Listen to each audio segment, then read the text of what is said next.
Hello, everybody. Welcome to Dangerous Ideas. I'm Lee Camp. Israel's horrific, unprecedented, well, maybe not unprecedented, but horrific, endless bombing continues. But luckily, their propaganda has been bombing for the past 24/7, past 24 hours. People are waking up. Right here, we're seeing footage of the protests outside the State Department today. People making that very difficult for the people inside at the State Department to function, which should be the goal of an effective protest. Uh, Also, some of the chants were for people to walk out of their jobs, leave your jobs. I mean, there have been several articles talking about the possible mutiny that's brewing at the State Department as the U.S. continues to support, endorse, fund, arm a genocide. And so many of you joining me right now, you're here because you get it too. And it's amazing to see this many people around the world fighting back, standing up, saying that we will not allow a genocide as we all just look on. And the mainstream media has gotten their marching orders. They continue to either give the Israeli side of things, which is a false and muddied view of the reality, or they just are ignoring most of what's going on. As I covered yesterday, about one or 2 days ago, about 1 out of every 10 videos that CNN is putting up have anything to do with Israel, Gaza. Most of them have to do with Trump or something like that, using it as a distraction as we witness this genocide in real time. Israel continues their endless bombing. But what I'm bringing you today is multiple aspects of Israel's plan have leaked out. Some of them it could be part of their plan. Some of what I'm going to reveal to you, it's obviously part of their plan. And also there has been more information slowly leaking out or slowly coming out about the reality of what happened on October 7th. There's so much to tell you. So I'm bringing all of that to you. Please take a second to share this and tell folks about it, and to make sure you hit subscribe or follow and click the bell icon after you do that. But all right, let's get into it. And later in the show, by the way, I also will be joined by Compton Jay from the Revolutionary Blackout Network. He's always doing awesome work. So we'll get into all these stories with him as well. But let's start off with some of the information that's leaking out about Israel's possible plans, and it's horrifying, truly horrifying.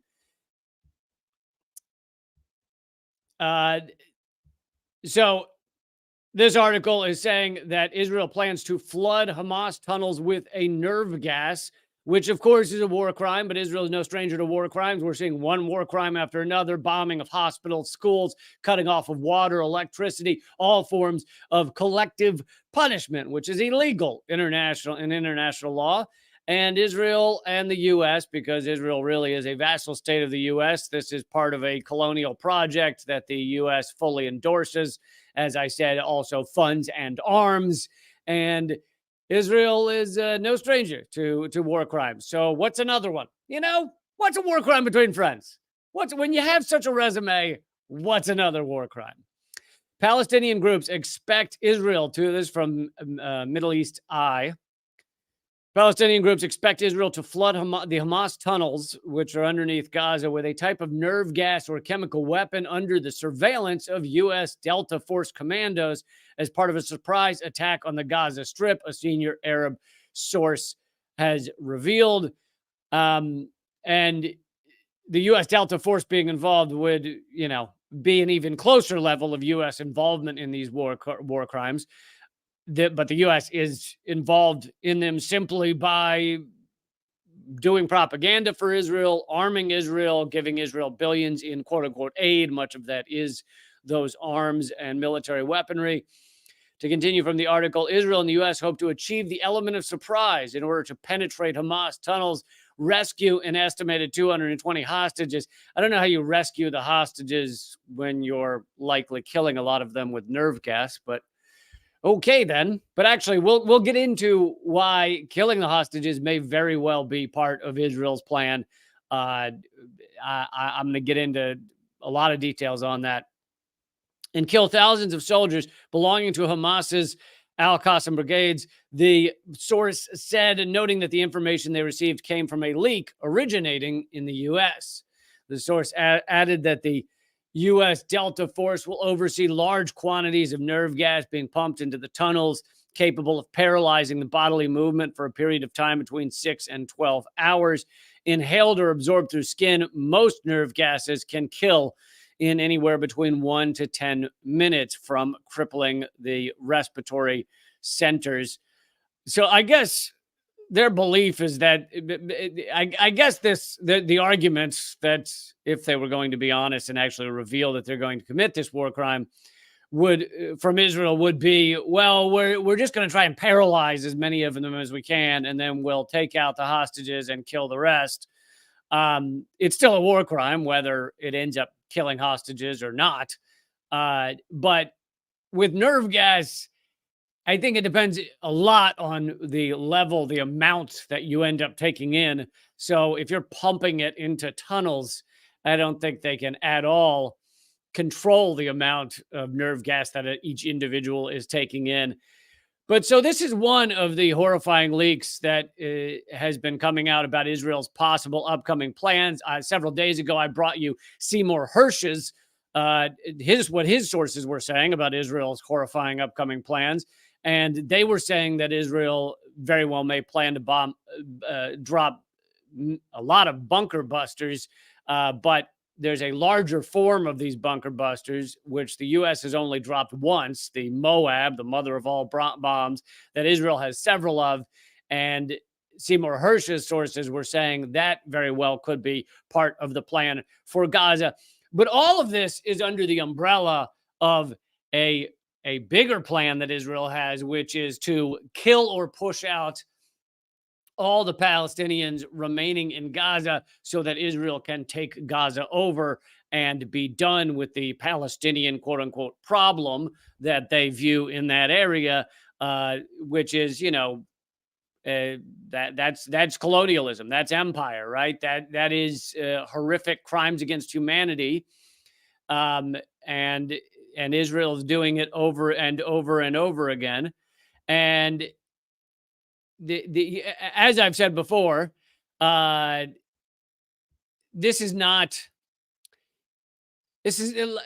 for those people arguing, oh, well, no, that hospital blast, that was actually a Hamas rocket. Arguing about one blast is pretty pointless. Israel has obviously committed war crime after war crime after war crime. I mean, they are bombing endlessly clinics, UN facilities, schools, areas, refugee areas where people have been told to flee, where they're told this is the place where you can remain safe from the IDF, and then they bomb that.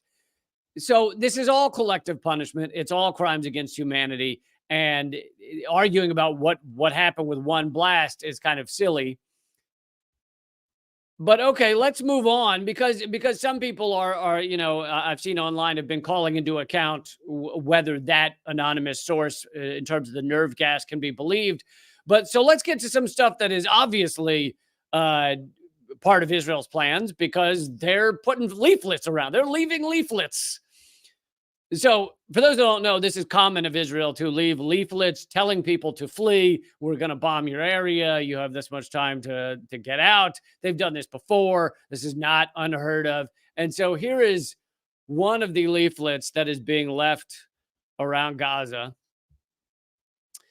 It says, quote, "This is your last chance to run away to Jordan in an organized way. After that, we will kill our enemies and expel you from the Holy Land granted to us by God."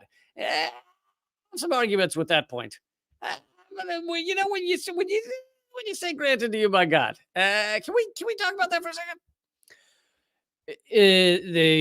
So Israelis in the West Bank distributing. Oh, so this is in the West Bank, by the way. This is not in Gaza, but distributing leaflets to Palestinians, threatening them of a new, quote, major Nakba and ordering them to escape to Jordan. Now, I wanted to bring to you, because people are talking about how this is a second Nakba in many ways.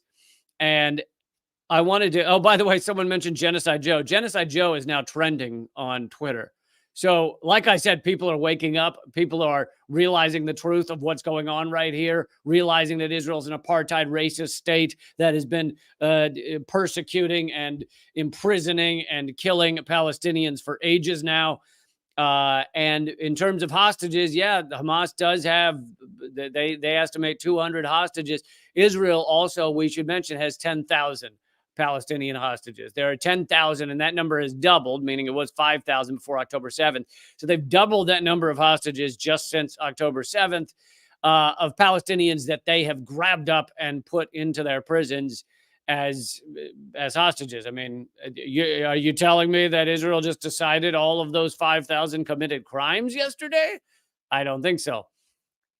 But okay, so a lot of people are talking about this being a second Nakba, and I wanted to, rather than just give my half-assed definition, I wanted to bring you the definition of Nakba, and this is actually coming from Wikipedia. Wikipedia, as many of you know, is a American neoliberal history of the world. However, with certain things, they're kind of forced into revealing what at least some degree of the truth is, because they want to pretend to have information there. The Nakba, which it also means disaster, catastrophe, or cataclysm, also known as the Palestinian catastrophe, was the 1948 displacement of a majority of Palestinian Arabs. The term is used to describe both the events of 1948 as well as the ongoing occupation of Palestinian territories, the West Bank and Gaza, and persecution and displacement of Palestinians throughout the region. So it is not disputed that thousands upon thousands of Palestinians were kicked off their land. What some Israelis might try and argue as well, we deserve to kick them off their land, which is, a pretty difficult argument to make right there. The foundational events, and by the way, for those of you new to my show, if it really matters, and I know to some of you it does, yes, I'm Jewish, and yes, that doesn't change the fact that I've realized the reality of Israel being an apartheid state. You can be both those things. See how that works? Care about truth, yet also be Jewish. And by the way, another point we should throw in here, I discussed it a bunch the other day with Eleanor Goldfield, but there are more Christian Zionists. Zionist means, endorsing the Israeli state, Israeli apartheid state. There are more Christian Zionists in the United States than there are Jews in the world. So a lot of the support of Israel, the majority of the support of Israel, comes from actually non-Jews.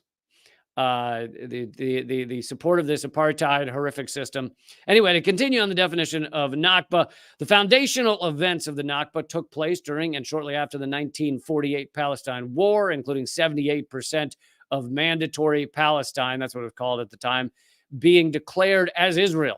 So 78% of this state of Palestine, which mandatory Palestine was a geopolitical entity established 1920 and between 1920 and 1948, and under the terms of the League of Nations. So it was a state, and 78% of it was declared Israel overnight. The expansion and flight of 700,000 Palestinians, the related depopulation and destruction of over 500 Palestinian villages by Israeli armed forces, and subsequent geographical erasure, the denial of the Palestinian right to return, the creation of permanent Palestinian refugees, and the shattering of Palestinian society. That's what the Nakba was. And many are calling this a second Nakba because Israel is using the events of October 7th, the Hamas attack on October 7th, in order to attempt to kick all Palestinians out of Gaza. So to continue on that front, here is more leaked information about Israel's plans, although as we see from that flyer that they're distributing, these are not the plans to forcibly remove Palestinians from these lands is pretty out in the open. it says the Sinite solution, reimagining Gaza in the post-Oslo period. On October 24th, a document leaked from Israeli intelligence minister Gila Gamliel detailed that a durable post-war solution for Gaza has to include the transfer of Palestinians to Sinai, Egypt. According to the document obtained by the Israeli Calculist news website, the move would include 3 steps: establishing tent cities in Sinai, creating a humanitarian corridor, and constructing cities in North Sinai for the new refugees. In addition, a sterile zone several kilometers wide would be established in Egypt south of the border with Israel to prevent Palestinians from returning. So does this sound like they're kicking Palestinians off their land again? Yeah, it sounds a lot like that. It sounds a lot like they're bombing the ever-living hell out of Gaza until they get almost all the Palestinians to leave, to go to Egypt and live in freaking tents. And the U.S. is supporting this. The U.S. is helping fund it.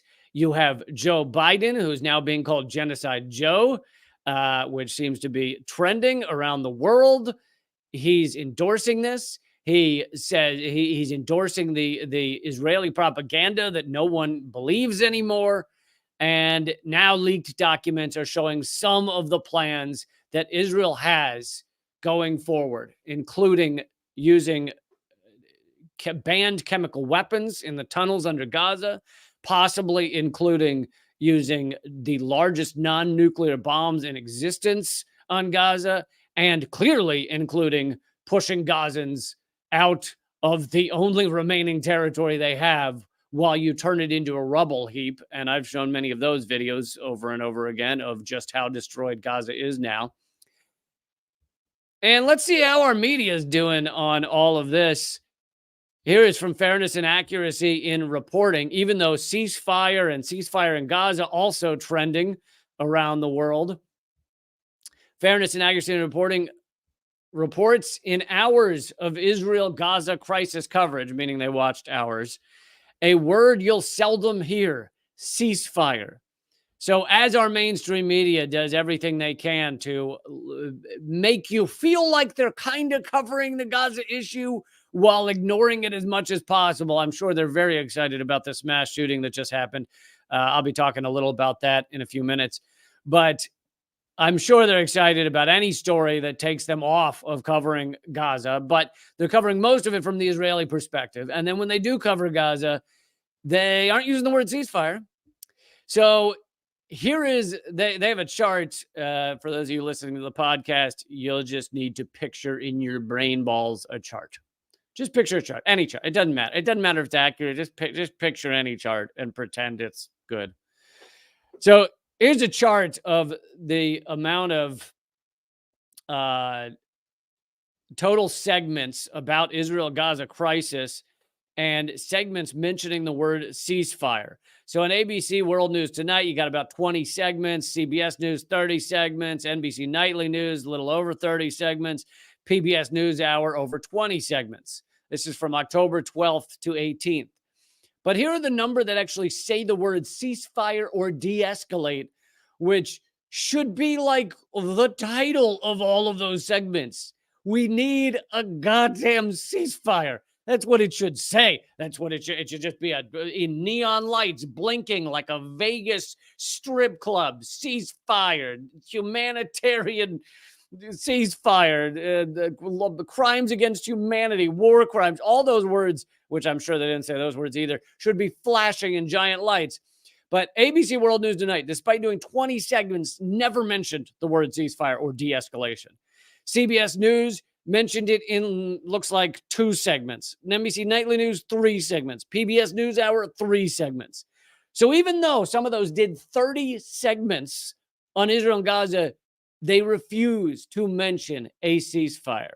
They refuse to mention that the bombing of innocent people should not be happening right now.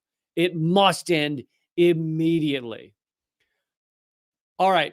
before I want to get to this before we move on. This is another big story, information that's coming out that your mainstream media will never cover, will never get to. And there's a lot of a variety of evidence coming out on this front. So this is from Mondo Weiss, or Mondo Weiss, depending on how you pronounce it, but they do great work on Israel and Palestine. And this article is titled, "A Growing Number of Reports Indicate Israeli Forces Responsible for Israeli Civilian and Military Deaths Following the October 7th Attack." This doesn't mean, for anyone getting it confused, I'm not saying Hamas didn't kill anybody on October 7th. Neither is this article. I'm not saying innocent people weren't killed by Hamas. Neither is this article. It's just saying that a lot of the killing seems to have been done by the Israeli military. Now, why would that be? I'll get to that. Since October 7th, the day's events have been shrouded in mystery. There are not only questions about the Israeli intelligence apparatus's colossal failure to anticipate what was happening, but also the details of what exactly transpired on the military bases and settlements around the Gaza Strip. We know that by common estimates, 1,400 Israelis were killed in the following days. Now, you'll notice they're using the passive voice, as I often make fun of our mainstream media for using, but they're using it for a good reason, because we're killed by who? That's what we're getting into. Or by whom. Sorry. If you're that upset about a missing M, then take your business elsewhere. Some reports are beginning to appear, including documentation of the killing of Israelis by Palestinian fighters. So there obviously were Israelis killed by Palestinian fighters. But there are growing numbers of reports that indicate the Israeli military was also responsible for Israeli civilian and military deaths on October 7th and the days after. Here is coming from a senior military analyst that reported by Haaretz. The Coordination and Liaison Office was attacked on October 7th. Together with the outposts in that area, a large Hamas force seized the adjacent Erez crossing. From there, within minutes, there was no resistance. They advanced into the military base, killing and kidnapping soldiers, though a few of them managed to return fire before being hit. Brigadier General Rosenfeld entrenched himself in the subterranean war room together with a handful of soldiers, trying desperately to rescue and organize a sector under attack. Many of the soldiers, most of them not combat personnel, were killed or wounded outside. The division was compelled to request an aerial strike against the base itself in order to repulse the terrorists. So this means you have the brigadier general hiding in a war room while he calls an airstrike on his own soldiers at the military base. And as I continue to go into this is increasingly seeming like it is Israeli military policy, Israeli government policy. The article continues. It brings back to my mind the events of August 1st, 2014, during the most violent Israeli campaign against Gaza up to the current one. On October 1st, there was a ceasefire, but an Israeli unit initiated provocation. There was a capture of Israeli soldiers by Palestinian militants. The Israeli response was devastating, designed to make sure that the soldier, Hadar Goldin, would be dead with as many Palestinians as possible. According to investigations by Amnesty International and the UN, and cited in Wikipedia, the massive Israeli bombardment killed between 135 and 200 Palestinian civilians, including 75 children. This is because they kidnapped one soldier. So the Palestinians kidnapped one soldier. Israel's response is to kill that soldier and kill 200 Palestinian civilians, including 75 children. That's their response.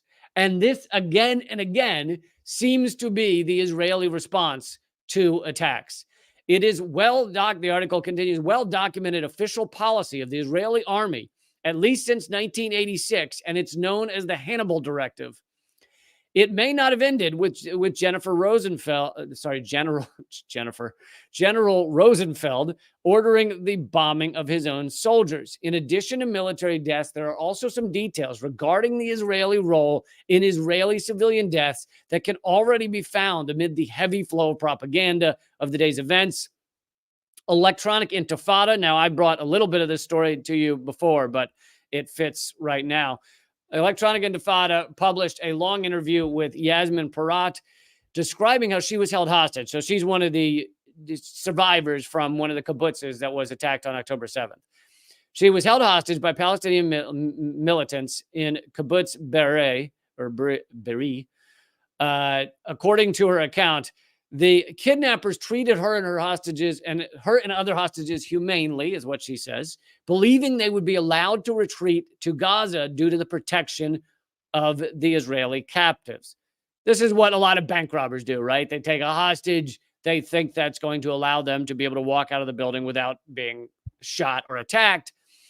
However, that was very much not the case. When Israeli soldiers arrived, quote, they eliminated everyone, including the hostages. There was very, very heavy crossfire. She was one of the only ones to survive.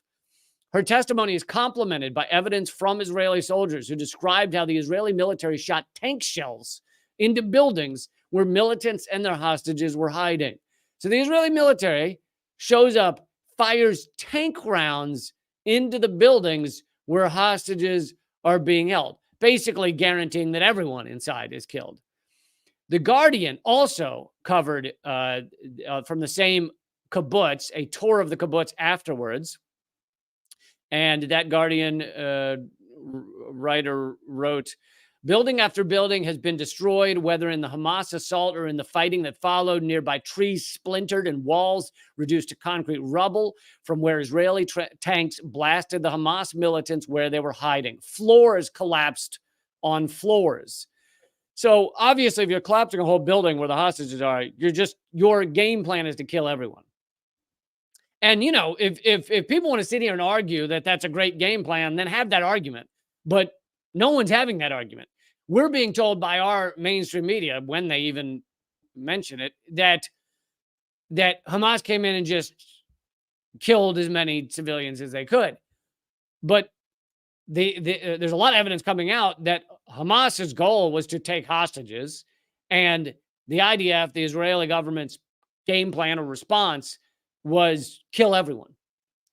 Nir Hassan returned to Be'eri and the kibbutz and interviewed a local resident named Tuval, who was lucky to be away from the kibbutz at the time of the attack, but whose partner was killed.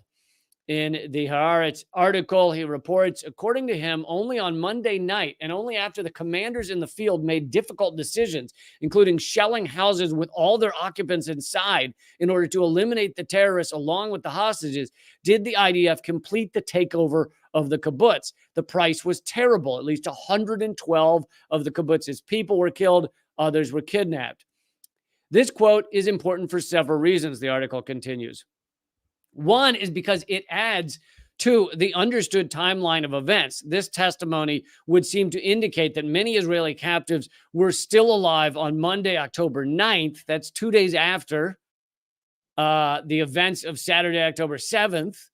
While it might be understandable if captives had been killed in the hectic crossfire of the initial Israeli response, I mean, yeah, and that I think a lot of us would not be surprised if IDF soldiers, not knowing what the hell they're walking into on October 7th, knowing that people are being killed, just come in firing and accidentally kill a lot of civilians. Because a lot of these soldiers, guess what? They're 18. They've never seen battle.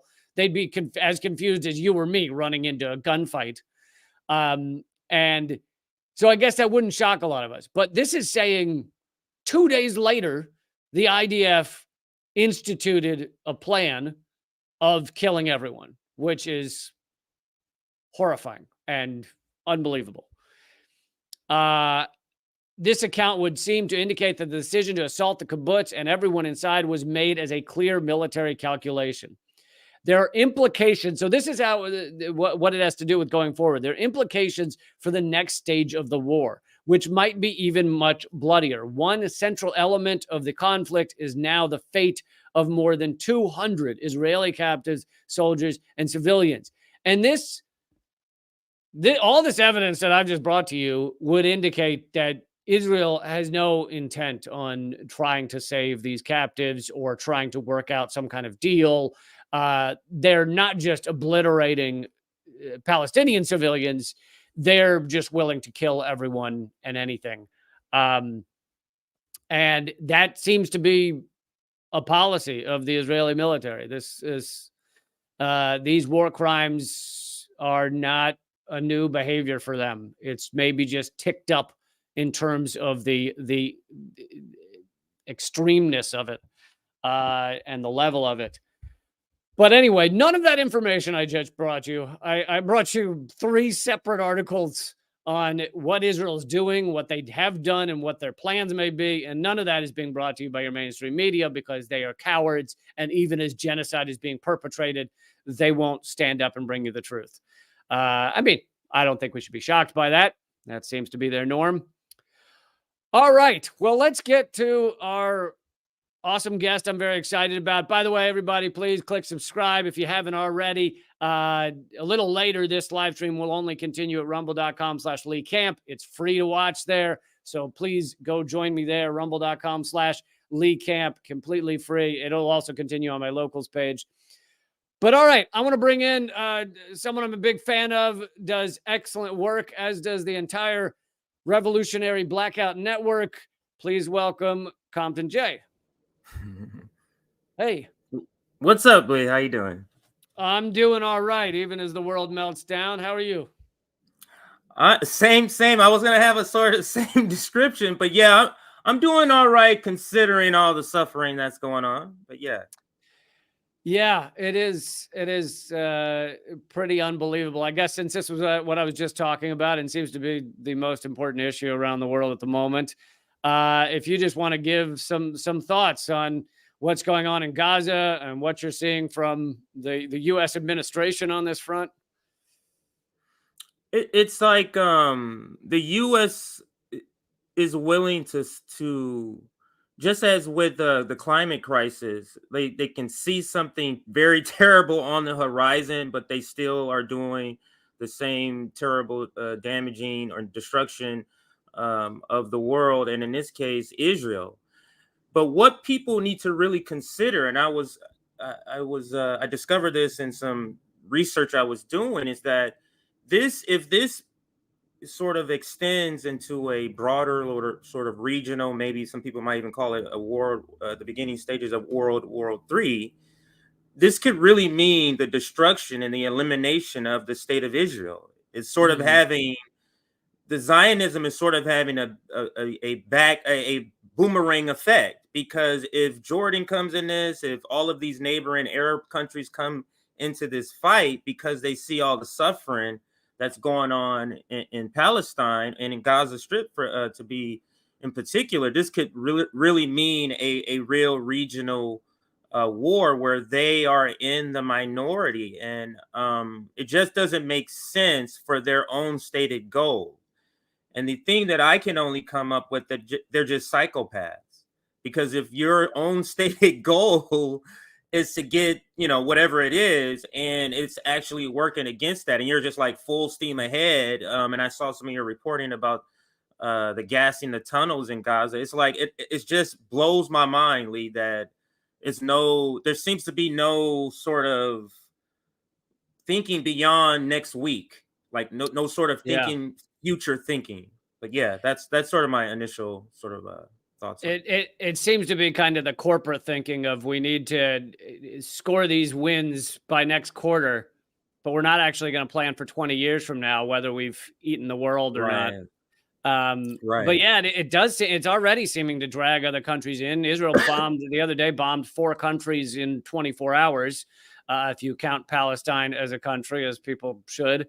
Palestine, Egypt, Syria, Lebanon. And it's, I mean, and many are saying that Israel may have a lot of bomb power. They got a lot of bombs, but they can't handle a fight on all sides. And is the U.S. gonna get drawn into a hot war on all these fronts? I mean, and I'm thinking that, Lee, I'm starting to think maybe that's why Israel is being so psychopathic, like outwardly projecting this so much, is because they're trying to draw the United States into it, because they know the backlash they're going to get from surrounding sort of Arab countries.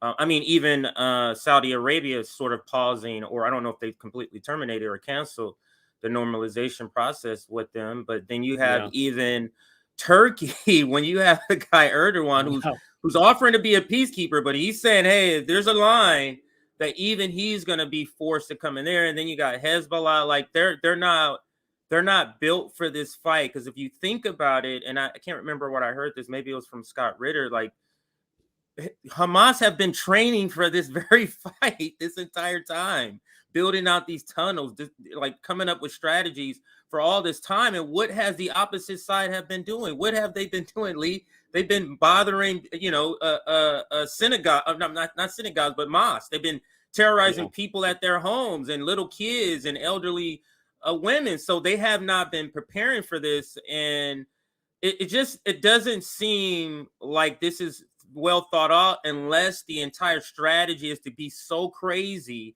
as to draw the United States and other Western powers into this on their side. I can't understand any other logic behind this. Well, and apartheid it can't last. I mean, it just can't. And despite how hard our mainstream media is working right now to make Americans okay with this, it's not working. They're failing. Genocide Joe is trending right now. And just the other day, I looked at how many videos CNN had put up on their YouTube page from kind of a Gazan point of view. And there's every once in a while, there is one, like a CNN correspondent in Gaza or something, but it's about 1 to every 15 videos they put up is from a Gazan point of view. You're being generous. You're being generous. yeah. I am. You've been generous. Yeah, because I was just watching Fox News and I'm preparing it, and it's so funny because I'm having to do these segments where the establishment is having a reaction because they can't paper over all the mass protests. Like you can't paper that over. So they're just sort of reporting it as anti-Israel, but you see it most profoundly on Fox News. Like they do at least, I think yesterday they did 3 segments. Today they've already posted 2 segments on it. They're framing it as this is college campuses. That's sort of how they're framing it, since the wokeness on college campuses. But it's a realization. It's beautiful to see a realization by the establishment that these younger people are younger populations. And I would say anyone below 40 and under, the numbers are in like the low 40s, if not the 30s, as far as who you support. And I think it's 30%. If you combine everyone 40 and under, it's like in the 36% support Israel, which is a good number. And considering people in their 80s, Lee, in the same poll support them in the 80 percentile. So that's a pretty good number in considering. But they're pulling out their hair, Lee. If you watch all the coverage, they're pulling out their hair like, what is going on? This propaganda about Israel is not penetrating a certain segment of the population. It's just not getting there. And they're calling us very radical, which I know you and RBN to use that as a badge of honor. Shout out to Media for both having us on that Media article. But you, Lee, you were the only non-group. I was the only individual not on a corporate network. right. That was on there, which is an amazing feat. And if anybody watches you, then you would understand. Wow, like, because if you watch RBN, you think we speak radical. You listen to Lee's camp show and the words that he uses, the descriptions he uses. It's way farther than what we use on RBN. But go ahead. We love it. We love it, by the way. Thank you. I appreciate that. That chart did show you guys as slightly more left wing, and I don't know. I got to. What was it? Yeah, I don't know. I think it's the language. I literally think it's the words. We're not that far in our language, not because we're hesitant. It's just that I don't know. Maybe we're fearful of the strikes, but you've had your bumps and bruises, so you're like, I'll take whatever's coming and deal with it. But we're sort of a little new to the bumps and bruises. So I call it advanced rhetoric. I use advanced rhetoric. It's at the intermediate level. So I am not afraid to call Democrats and Republicans sociopaths on a daily basis. But actually, we can use that a little as a segue. In terms of the electoral fight going on right now, and I kind of hate talking about the presidential election for an entire year, but it is what a lot of people care about. What are your thoughts on the various candidates? You know, there's several independent candidates now. Obviously, on this topic, RFK Jr. is a disaster. He's Yeah. more right wing, I think, than Netanyahu on Israel. Yeah, certainly on Israel, but it sort of starting with him. I think he started out with the boom. He was seeing a lot of non-establishment things, and the people who are down with COVID with him are already on him. So that's sort of on his camp. So that's already given. But he was just a lot of non-establishment rhetoric was coming out of him. So there was a lot of good coverage to start out with, but just now it's completely different. Where RFK, Marianne Williamson, she sort of just disappeared. Like, I don't really hear even the people, her most staunch advocates, really talking I about haven't heard much her. about her. Yeah. Yeah, like talking about her much. And then the person I'm voting for right now, Claudia De La Cruz, will be on the ballot in California. Luckily, California, we have just about everybody who's running in the nation will be on the California ballot. So I'm lucky here. Claudia She's De La great. Cruz, she Yeah, has been she's saying great. some really great stuff. Yeah. Yeah, she's great. And Cornel West, love Cornel West, was a, I wouldn't say a supporter, but was very interested in his campaign strategically as a movement building. Initially was happy that he moved to the Green Party, just sort of having a structure to really challenge power, because it's my belief that third parties, the threshold shouldn't, the framing for third parties shouldn't be, well, they can't win. And that's the framing they always give. Oh, you can't win in 2024. Oh, well, that's not the framing of a third party. The framing of a third party is how much can you affect, with the two major parties in our cases, but if it's three major parties, wherever you're at, how much can you affect change in that race, even though you're not going to make it to, in this case, Right. the White House. So that's where I thought he would be able to make the most difference in that category, along with movement building. And let me explain this point here, because I do think it's important. Because just like Claudia De La Cruz, for example, let's say she's starting some sort of movement, which she's part of a movement. But when she's on a ballot, for example, in California, yeah, the electoral part that she's doing is good, but it's good for movement building because she's here. She might visit here. She's campaigning here. People have something to actively work on the campaign as they're building camaraderie for the movement.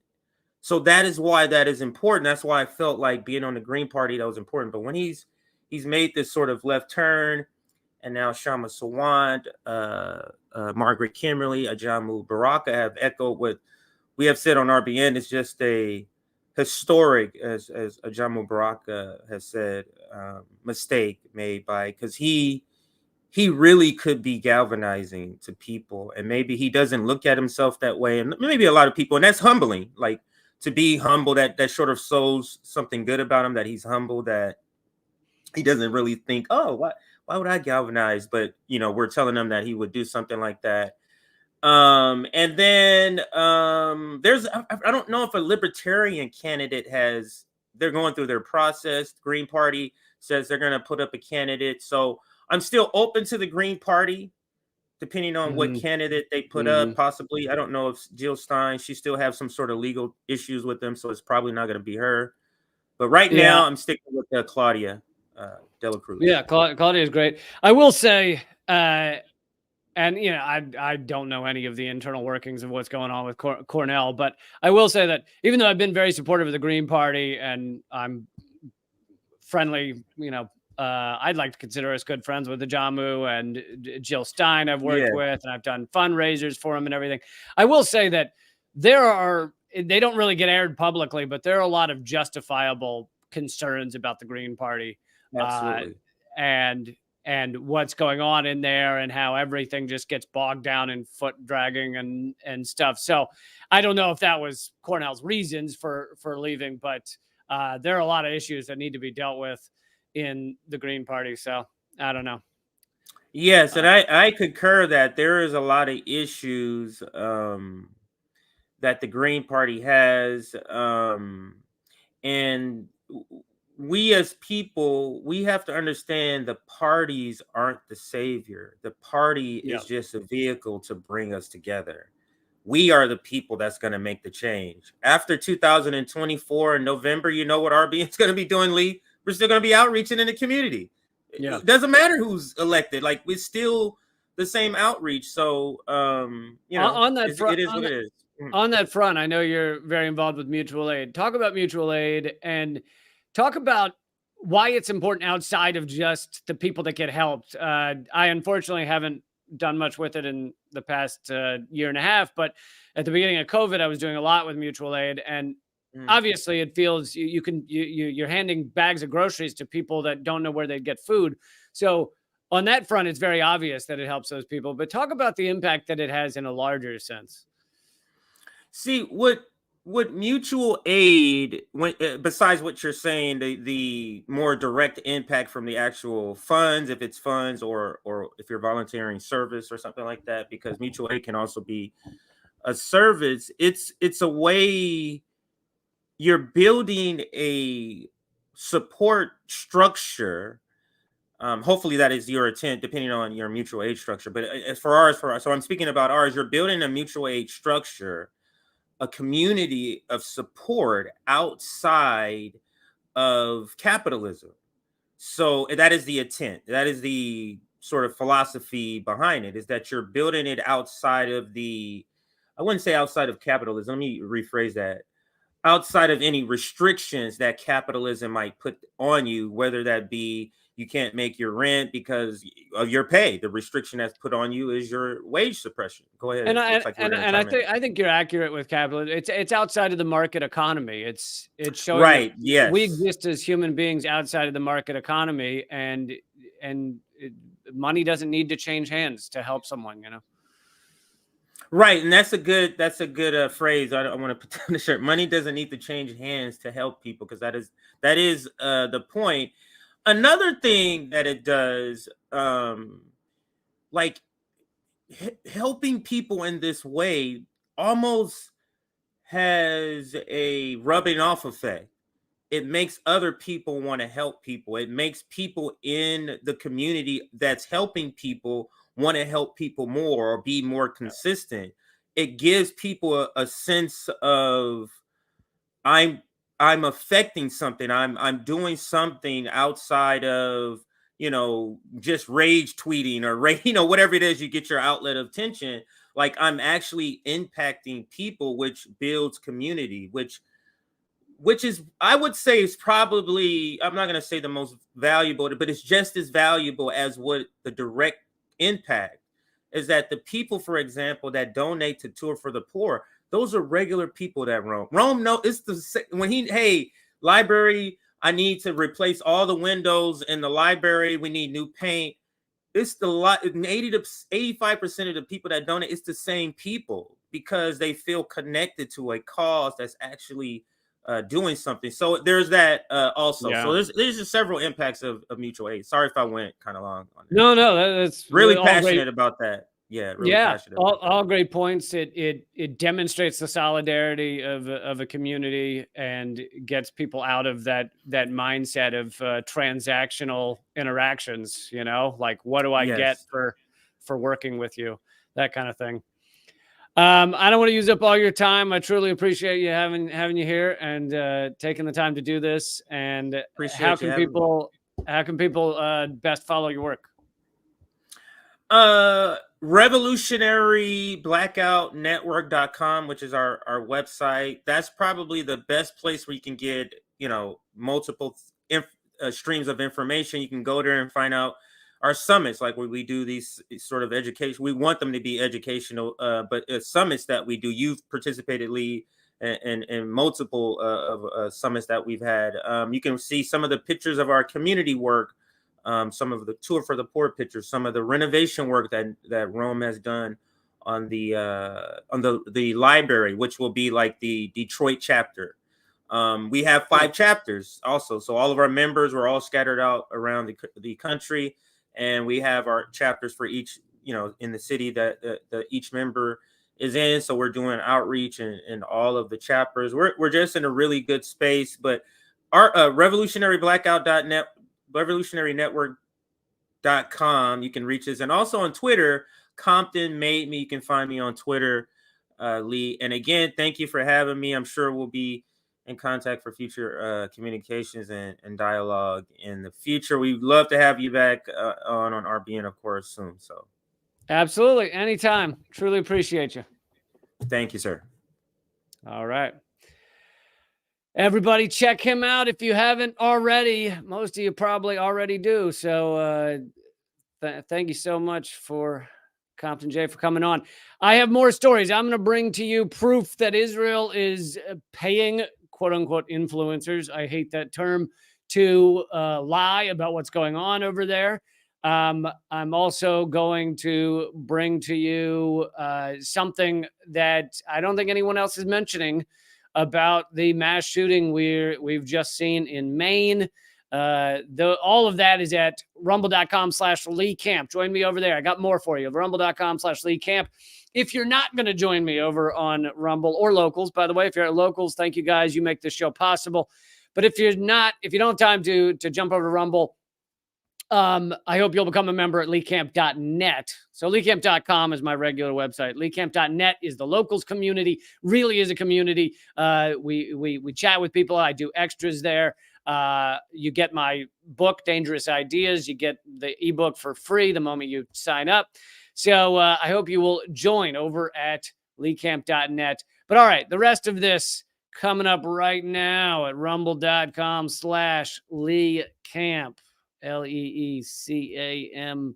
I think that's right.